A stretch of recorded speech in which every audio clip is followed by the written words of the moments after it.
welcome back to the IB Lounge YouTube channel. So today I'm joined with a guest, okay, who is my friend for pretty long, right? That's like since I want to say 2012. Yeah, it's a really long time, yeah.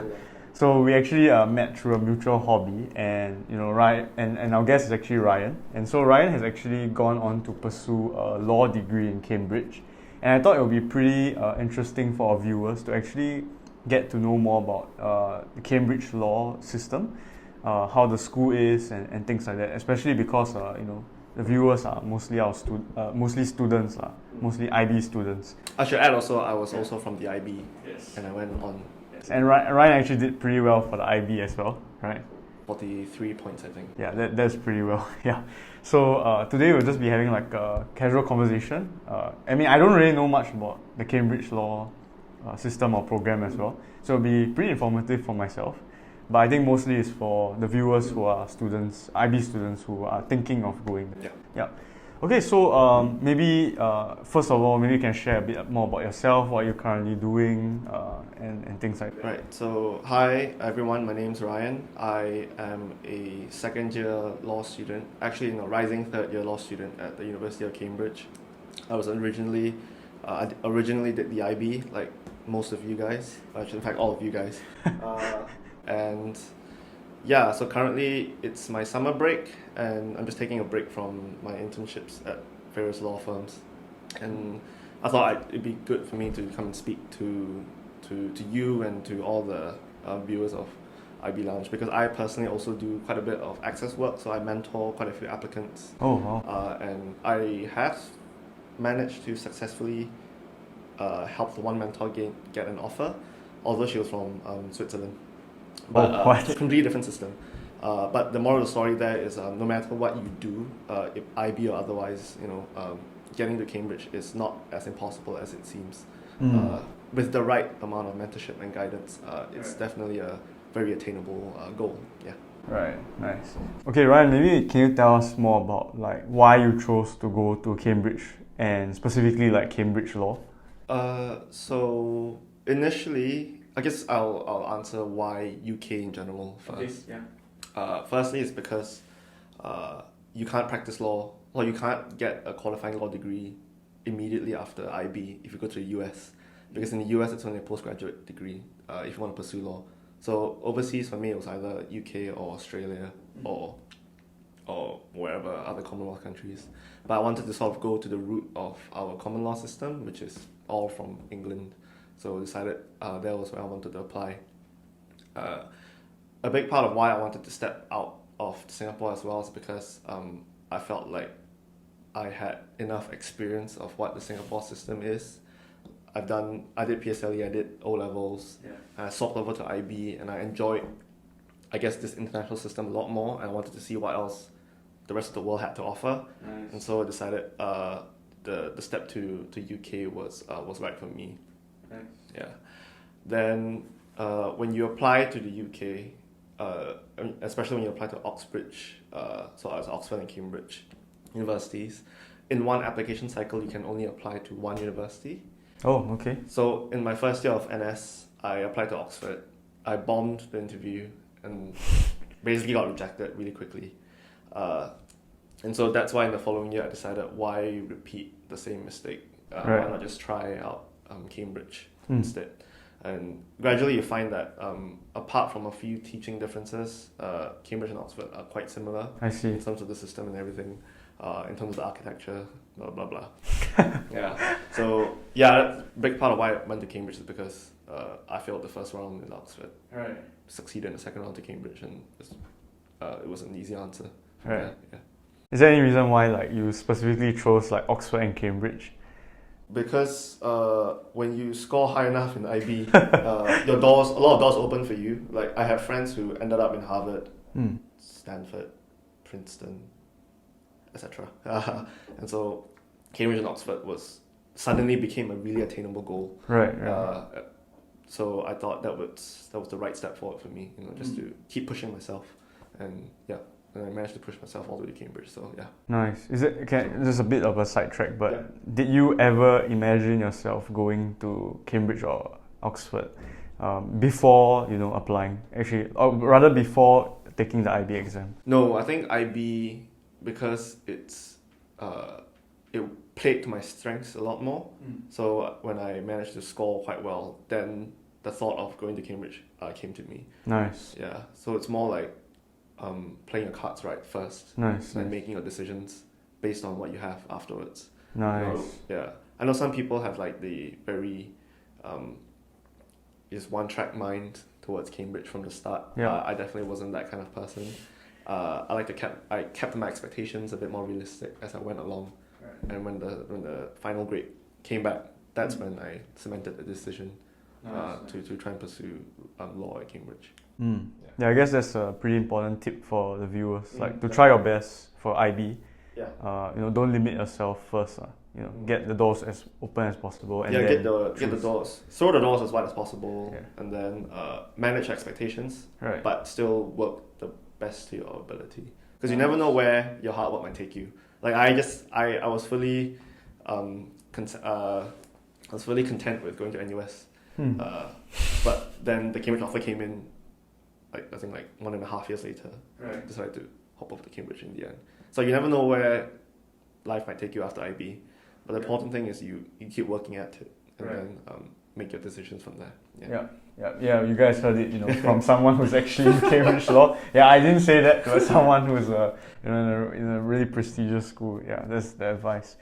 Okay, so maybe you can tell us a bit more about Cambridge Law, or rather, let's start with Cambridge first. Like, what's the culture like? How are the people like? Because in Singapore, you don't really have an idea.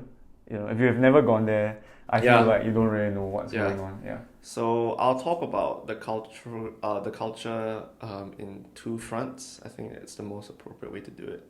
Academically and socially in general. That sounds good. Academically, it is very rigorous. Cambridge houses the top academics in any field. Yeah. Like these are the ones who publish the textbooks that even NUS uses or other universities use. Yeah, and chances are you might get tutored by the guy who wrote the textbook. So he's like the top of his field, and you have to challenge that. In your, we call it supervisions, the tutorials basically. So academically, it's difficult. But it's also intellectually very stimulating. So if you're someone who likes to get challenged, and I'm sure you all are because you do the IB, it's definitely a place for you to really push yourself and see how far you can go. Right. Socially, it's I think a lot more welcoming than I expected. Turns out Cambridge is a really international community. Nearly half of the students are international students. Oh wow. Yeah, so when I went there, I was welcomed with open arms. I think some people might be thinking, people from different races, are they going to be a bit racist and all that? Because that's kind of the general thought. That's the general polemic right now, right? But over there, I can say that I was safe for some instances of unconscious bias, and a bit of pagroness, I guess. Right. I was generally very welcome there. I see. Partly also because Cambridge is I think it's a lot more liberal in general, like socially, politically. So a lot of the students have very progressive mindsets, and that's why that in part fuels the reason why everyone is so welcoming. Nice. I'm not sure what the status is like in Singapore to compare, because I don't have those points of comparison. But all I can say is from my personal experience, I've learned to become a lot more open-minded and a lot more tolerant of other people, and a lot less judgmental in Cambridge, because a big part of their culture and philosophy is to just be very open and be very kind to one another. Yeah. Oh, and great. I should add also that even though it's so academically challenging, I've never felt like it was very competitive from one student to another. Yeah. Most people are content with the achievements that they have themselves. You have occasionally one or two, maybe a handful of people who flex on LinkedIn that they scored really well, but largely that's not the case with most of the students. It's a fairly cooperative place. Yeah, that's great. I made a lot of good friends, and we collaborate a lot together, even leading up to the exams. There was never any animosity between us. Nice. There was never any underhanded competition or Yeah. snaking, if you Yeah. will. Yeah, so that's something that you can look forward to. Right. It's a stressful environment in terms of the workload, but it's not as stressful in terms of like the competition with one another. I see. So that's something you can bear in mind if Yeah. you want to try to apply here. Yeah. So actually what is putting the stress? Is it like just the syllabus or? Yeah, a lot of the stress stems from the workload because I think you're just doing a lot more than what you would probably do in other universities. Yeah. One term so there are 3 terms in Cambridge. Per year. Per academic year. We call it Michaelmas term, Lent term, and Easter term. Sounds like very, something from Harry Potter. Very fancy, very, very fancy. But one term is only 8 weeks. Oh, okay. And they cram quite a bit of content into 8 weeks. And so you're essentially covering the entire syllabus in a span of 16 weeks. Wow. So maybe 18 weeks at max. Wow. In law, at least. I think it's about a bit more spread out in some of the other subjects, but at least in law, it's a bit of a cram. Right. Yeah. So because you're doing a lot more in breadth and depth, Right. that can be quite hectic, especially since you have tutorials, or we call it supervisions, every week. And then you have to balance that with lectures and all that. Wow. Yeah, so things are a bit different now because everything went online. Yeah. So instead of attending in-person lectures, it's all pre-recorded and you watch it like a Netflix Right, I see. drama. Yeah. I'm sure it's not as enjoyable. Oh, it's not enjoyable. Yeah. I had to rewind it a lot because they speak like some of the lecturers speak way too fast. I see. But generally, that's where I think a lot of the stress for me came from. It's just trying to balance that sheer amount of workload with other aspects of your life there. Right. Yeah. So I guess my next question is, how does the cooperation come about? Is it because like generally the students are, I know you mentioned that the students are pretty contented with what grades they get, but is it because they have that mindset that cooperation is better, or is it because like to them, kind of like soft skills are more important? Like, what do you think drives this cooperation? I can't speak for everyone because I definitely think that there will be a few out there who are going to be a bit more selfish and stuff. But I think it's just due in part to the fact that everyone knows everyone is basically drowning throughout the year in work. And so everyone's just throwing each other lifeboats to try and keep each other afloat. And I think because it's like there's a collective suffering going on. And so there's a collective effort to try and pull each other up. Nice. Yeah, which is probably why people are more willing to be cooperative than be competitive. Makes sense. Yeah. How about like seniors? In NUS, where I'm from, seniors play quite an important role in terms of like passing down resources. Oh, definitely, yeah. Especially if you there's a huge tradition. All Singaporean seniors pass their notes down to the Singaporean juniors, and then we all help each other across the generations of Singaporean Cambridge students. Yeah, at least in law, for my personal experience. Okay. Yeah, and I make it a effort I make it a point to like compile all my notes and just give it to whoever needs it. To give to my juniors. System, yeah, I mean, just my mindset is like, I'm not competing with the year ones. Right. It makes I'm already sense. in the year above, so I lose nothing, and they have everything to gain. So opportunity cost is 0 for me. Yeah. Might as well bring some good to their lives. Try to ease the pain. Yeah. Makes sense. Yeah. Okay, so like how about? So you mentioned just now that like specifically it's like Singaporean seniors. Is it the case that in Cambridge or overseas usually like locals, not locals, sorry, like people from the same country would kind of band together? I think that's the general observation. People don't like to step out their comfort zones. Right. So when you see someone from the same place as you, naturally you're going to gravitate towards them. Yeah. Asians tend to like clump together and make friendship groups. Yeah. That's true for every generation of Cambridge students. I see. Yeah. Of course, you still have friends from outside that circle, but generally you gravitate towards people you're familiar with. The Singaporean community is, I want to say, fairly tight-knit. Right. Because we have the Cambridge University, basically Singapore Society, that runs events every year to try and bring us together. Yeah, I sat on the committee last academic year, so I helped to try and bring them together. Yeah, so in the normal circumstances, we would have had like Sing Fest, which is this food festival where we cook up like local delicacies. In Cambridge? Well, we cook up Singaporean delicacies and we feed it to attendees in Cambridge. Mostly just Singaporeans, to be honest. Right. Yeah, so there was like chai lao kueh, bak kut teh. So memories of home just flooding back in. Yeah. Taste of home is there. Right. Yeah, you have stuff like that. You have like Chinese New Year reunion dinners. We book our restaurants and we all attend. Yeah. Nowadays, because of the pandemic, we have usually just contain it to small meetups. But that seems to be going quite well, even with the current committee that I'm not a part of. Yeah, but yeah. So the spirit of Singapore definitely is kept alive and thriving in Cambridge. Right. Yeah. So you never need to feel too alone there. I think. Yeah, makes sense. Yeah. Yeah. Okay, so let's dive deeper into Cambridge law specifically. Okay. Yeah.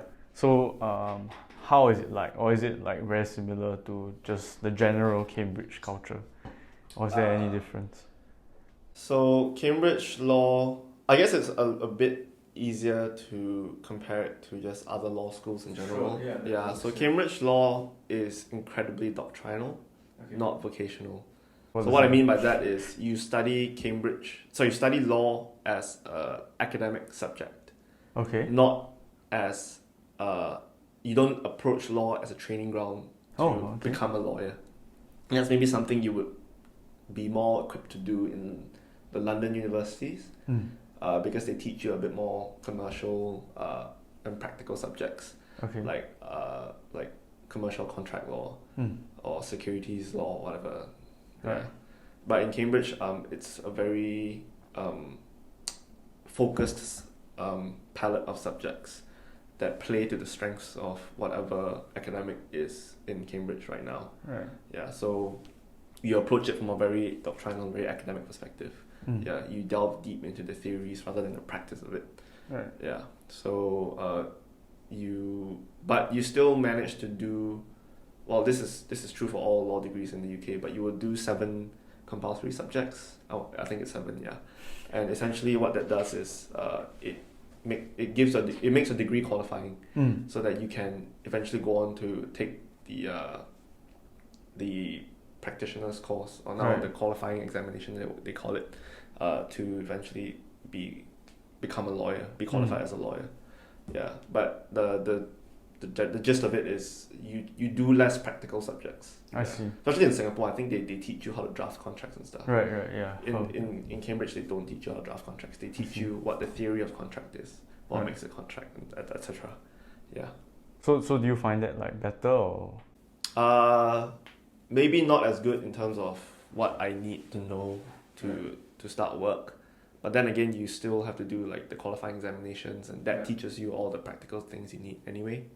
Yeah, so I think it's a good call actually, like to be able to delve deep into the theory and appreciate the theory behind law. It's throughout the Cambridge degree, and then leave all the practical stuff towards the end when you try and do your qualifying examinations. Yeah. Actually, something that hit me is that's kind of similar to what IB does, right?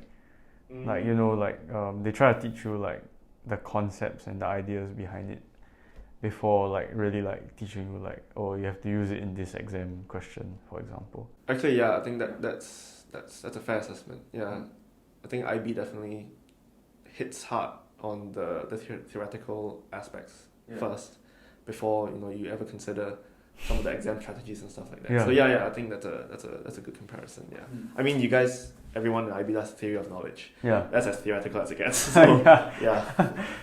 Okay, nice. How about the people in Cambridge law, like the professors? Are they like what you described? Like, they are very academic or? Oh yeah, definitely. Yeah. Okay. I mean, they are the top of their field. So some of them are so smart they can't teach. Oh, what does that mean? It's interesting. they are like really at the top of the field. They've examined some of the biggest cases. They've gone into a lot of the biggest theories. They've produced some of the biggest theories.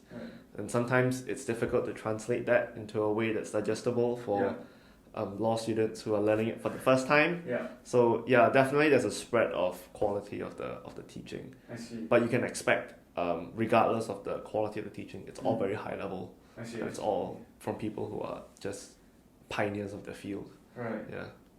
Okay. Something I also heard about the kind of like the system in Cambridge. I don't know if it's Cambridge. I can't even remember who I heard it from, but someone was telling me that in some schools, maybe in the UK, like the relationship between the professor and the student is kind of like a one-to-one. Oh yeah, system. yeah. So in Oxbridge, Oxford calls it tutorials, Cambridge calls it supervisions. It's essentially the same thing. It's a very personalized seminar, if you will. Okay.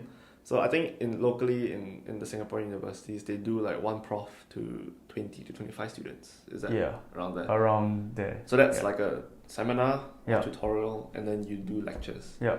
So in Cambridge, we do the lectures as well. The big scale ones, where it's like the whole cohort in front of the one professor. But when you do a supervision, it's maybe one professor or one teacher, one supervisor to 3 students, to 4 students. So that makes it really personalized, very intense, very visceral sometimes. Yeah. So and because it's one-on-one and you have to wrestle with basically the top of the field, right? Yeah. So that makes the experience quite unique because you're not going to get such teaching so up close and personal anywhere else. Yeah, definitely. Yeah. So that's actually one of the biggest reasons why I decided to do Cambridge as well, because I like to be challenged. Not that I just like to be challenged, I like personalized teaching. Oh, I see. Yeah. I think if you do tuition long enough, you would prefer maybe one-on-one or 1-2-3 style teaching. You get a lot more time to with the supervisor, and you get to like sink your teeth into the content a bit more. Right. Yeah. And are they like friendly to you? Or? Oh yeah, incredibly friendly. Yeah, I mean nice. some are a bit stricter, definitely. Right. But that's just because that's their teaching style. But generally, no one has any complaints about this. No one has any complaints about the system. In fact, that's like one of the biggest selling points about Cambridge. You know? I see. That's the whole essence of the Oxbridge system, to have very individualized, well, not purely individualized, but generally a lot more individualized teaching. Yeah. Right. But I can imagine, like, let's say if you are not someone who's very vocal or someone who wants to like voice his or her opinions, I kind of don't see that working out. Is that the case? Even if you are not outspoken, and I have been like that in some of the supervisions, because someone else maybe is a bit more outspoken, for example. In general, once you go through enough of that, the experience just, I don't want to say force, but compels you to speak up a bit more. Kind of get comfortable with it. Yeah, you get comfortable with it. They train, basically you're trained to, like you're beat into it. Not really beaten into it, but you season yourself enough to be able to appreciate and tackle the system to its best effect. Yeah. My next question to you is, what kind of student would appreciate going to Cambridge? Yeah, what kind of student? Because I'm sure it's not for everyone, right?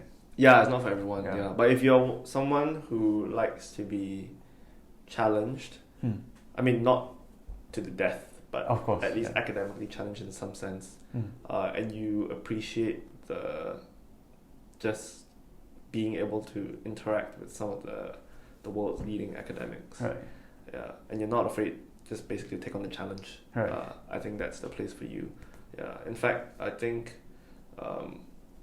because you've done like IAs and EEs and stuff.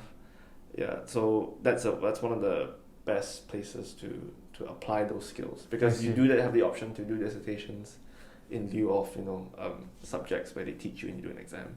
For example, So you can choose not to take the exam and just do like... And dissertation, You can choose to drop an examinable subject and you get examined by your dissertation instead. So in law, you get that option in the third year. Yeah. But the reason I bring this up is because, Cambridge possesses some of the leading resources that you can have.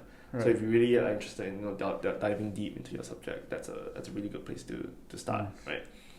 Yeah.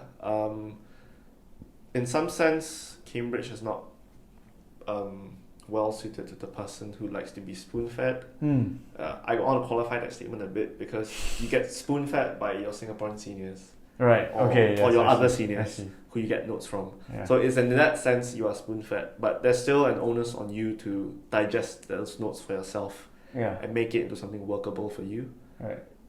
And also just you have to do a lot of reading. Like Right. just fair warning, in law there is a lot of reading involved because that's the primary sort of delivery vehicle for all the content, right? Yeah. Yeah. So just be expected to work hard. Mm. Yeah, but not to the death. Of course, so yeah. Of course. Yeah. Yeah. Okay, and like for me, like when I was in IB, right, I always like, or not always, but initially I always question like, how does what I'm doing now affect my future? Mm-hmm. So I guess for our viewers who are currently in the IB, is there anything that you learned or that you adopted in the IB that is now useful? That is now useful. Yeah. Or any like skill sets, Making effective notes. Okay. I think. Yeah. So I just remember my most memorable moment in IB was for economics. Yeah. I managed to digest the whole of macroeconomics into like 14 pages of notes. Wow. Which I memorized front and back completely. And it was good because it fit my style going to the exam because I just needed to picture that in my head. Right. And then the rest just comes naturally because once you've really familiarized yourself with the content, you just need a sort of word of association, to trigger the rest of the content in your head. Yeah. But that worked for me going to the exam, and I find that that's the biggest skill or not really the biggest skill, but one of the big skills you need to tackle exams in Cambridge as well, especially in Cambridge law, because law differs from one subject to another. Yeah. The way you approach questions, the way you answer them differs from one type of law to another type of law. So tailoring the way your notes are laid out or processed from one subject to another is very important. So it's not so straightforward. It's not straightforward, yeah. It's not like a one-size-fits-all system. Right. Yeah, sometimes for me, like using these sets of headings, structuring it this way makes more sense than structuring another way, for example. Yeah, so that's something you can practice now in IB, just making effective notes based on all the content you have. Yeah. Tailor it to some way that will really boost your confidence and your effectiveness in the exam. Yeah. Right. And generally, because IB makes you do so many subjects, learning how to balance your time between different subjects is also really helpful because in law at least we do like 5 different subjects. I know in other... Well, like, is that like a module? It's a module, It's right? a module, yeah. But just imagine one subject is like, the amount of content you do, maybe double or triple of what you do in one subject in IB. Wow. Yeah, I want to say like, there's a lot of reading, there's a lot of content involved, So learning how to balance your time is time management skills essentially. Is and organizational skills. Yeah. That's a good one to keep your to just be aware of as you are going through the course. Yeah. Right. So I guess is it fair statement to say like it was quite challenging at the start? Oh yeah, definitely it was super challenging because first of all, like if you're a guy, you are transitioning from post ORD life to diving so deep into this degree. Yeah. So there was definitely a steep learning curve, but it's not something that's insurmountable. Like it's just like starting IB. Work at it long enough, consistently enough, you will eventually be able to find your footing. Nice. Yeah. And also with IB, just in general, it's really important to be consistent. Yeah. Because IB is assessed like coursework, right? So you can't really. I mean, to a certain extent, you can push it all the way to the end and maybe perform really well in the exam. But you're losing all these little points everywhere that will maybe get you your 41s to 45s. Yeah. Yeah. So just being able to be consistent across across the 2 academic years, that's really important, and that will put you in good state if you try and do a law degree or another degree in Cambridge. Nice. Consistency is always key. Yeah. You can't do any last minute work in Cambridge. I think it's just way too much to leave to the end to try and gobble up a month before the exam. It's just way too much. Yeah. Right. Is it like a GPA system as well, or like so like is it a cumulative system? like your first year affects? So in law, you just get assessed at the exam at the end of every academic year. But the modules you take in 1 year do not carry over to the next. I see. You do fresh modules every year. Right. But you are assessed at the end of every year. Yeah, but that's different for other subjects. I'm not too sure what other subjects do, but at least in Cambridge, you get assessed at the end of every year. And the way they grade you is not by a GPA, it's just by a raw score out of 800 out of 1,000. Oh, okay. So that's quite a new system. Yeah, and they will class you. So do you, like, is it a first class, right, second upper, second lower? Every year they class you? Every year they class you. Okay. Yeah. Except in my first year because like COVID just hit. So they decided not to class people. But they do class you every year. And that basically forms your final grade, if you will. I see. Yeah. Okay. Do you have a classing system in, like, locally? Or do you just GPA? It's something like GPA. They call it like CAP, which is... Oh, okay. Okay, I honestly don't know what it stands for. Cumulative something. Okay. I think, yeah. So it's kind of like you add up every year, like your score, and then at the end, then you're in a class. Oh, right. Yeah. Okay, so in Oxford, it's kind of done like that. So in Oxford, it's a bit different. You don't do different modules every year. Yeah. And then get examined at the end of every year. In Oxford, you have 3 years to learn, I think, 9 modules. Oh, okay. And then at the end of your 3 years, you do one exam that wraps it all up. So you only take 9 modules in the whole 3 years? Yeah, I think so. Yeah. Oh, okay. But then in Cambridge, you do like 15. Ah, okay. Or 14, yeah. Depending on whether you do a dissertation or not. That varies. Right. But the key with Oxford, the key thing to take away for this is in Oxford, you do an exam at the end of your 3 years there. That means you need to recall stuff you learned in first year, second year. Wow. Yeah, and then go into the exam and do everything at the end. Yeah, but I think there are mock examinations peppered throughout the course. But that's something really different between Cambridge and Oxford. Yeah, are you ready to tackle a lot more subjects, but just get examined at the end of 1 year and forget about it for the next academic year, or do you want to do fewer subjects, but basically try and keep consistent all the way up to your last year and then do the exam then? Yeah, that's something just to think about as well. That must be like really stressful. I mean, the Oxford system. Yeah, I mean, I think some people thrive in the Oxford system because maybe they can recall a lot more. Oh yes, I see. And just maybe fewer subjects. Tends to more focused. It's a lot more focused for them. But you don't get the variety you get in Cambridge. Right. You have a lot more options to choose from. Just to explore law in general. Okay, so why might someone choose Cambridge law compared to, let's say, Singapore law? If you are interested in learning the root of the system, I see. Like really delving deep into where it came from, chances are like English law is the best place to start. Okay. Yeah, because a lot of the Singapore judgments, we draw the jurisprudence, which is the legal philosophy, the legal reasoning. Thank you for explaining. From the UK system. Right. Yeah. English judgments have currency in the Singapore courts as well. Like you can argue English judgments before the Singaporean court. And it's accepted. It is accepted, but obviously whether the judge wants to step away from that reasoning and then take the law in a completely different direction, that's up to them. Right. So there are elements where Singapore and the UK diverge, often for the better, because I think the Singapore system tends to be a bit clearer. Whereas in the UK they maybe get a bit muddled with the debates and all that. Yeah, but if you're interested in just learning the root of it all, the UK is the place to be. Yeah. Okay. Yeah, my last question about like the academics wise is how about like practicality? Like which one is better? Like okay, let's say you know that you are going to be a practicing lawyer.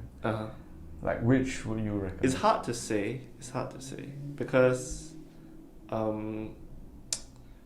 so if you are keen on just practicing law in Singapore and you don't mind any of the firms working in Singapore, especially the local firms or the big four, if you will, then NUS and SMU should suffice. Yeah, makes sense. But if you want to sort of like punch above your weight a bit and then really go for these international firms that operate not just in Singapore and Asia Pacific but internationally, then maybe Cambridge or just overseas in general might be a better starting point.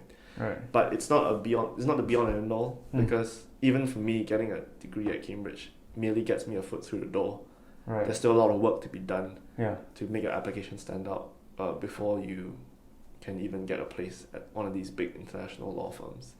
Yeah, but I guess the work you need to do to get there, to get your foot through the door, is a bit less. Right. Because a degree from Cambridge is inherently going to be a lot more recognized than a degree just from US. Of course. Yeah, so that's just a fact. Just by the ranking and the reputation and everything. Yeah, exactly. Yeah, I'm not trying to put NUS down, because course. NUS law is actually an excellent place to practice law, to study law, but just reputation wise, Cambridge is a lot more renowned, so it gets our foot through the door a lot easier. Of course, to these big international firms. Yeah, so just really tailoring your approach to whatever expectation you have of yourself, I think. Okay. Yeah. So, but just be mindful of the fact that it's not a blank check. Even if you have a law degree from Cambridge, I got rejected from a lot of firms. Oh, and I see. Managed to only grab a handful of offers for internships. So it's still a difficult process. Right. Yeah, but at least you get to basically play the game at a different level. Yeah. If you will. Yeah. I understand.